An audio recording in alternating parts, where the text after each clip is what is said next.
What's up, y'all? Sean the Math Swap Tutoring here with another math challenge that reads as follows: x squared equals 9 over x squared. What is one value of x? Okay, so this might look a little challenging, but it's actually not bad at all. We just need to rearrange it. So let's first do some, first let's rewrite it. So x plus 2 equals 9 over x plus 2. Now we're going to cross multiply. So it is x plus 2 times x plus 2 equals 9.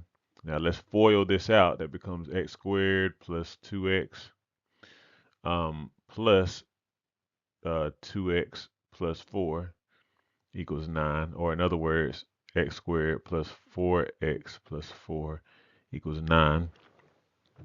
Now we can move the 9 so we can find x. So it's going to be x squared plus 4x minus 5 equals 0. Now you ask yourself, what times what is -5 that can add to give you positive 4?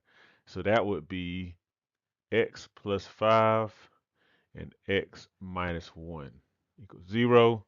So therefore the values of x that would be acceptable would be either -5 or positive 1.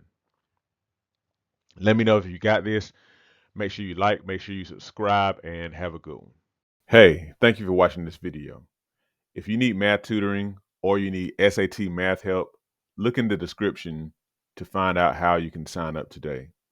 Also, don't forget to like, share, and subscribe so you stay in touch with Math Swap Tutoring on YouTube.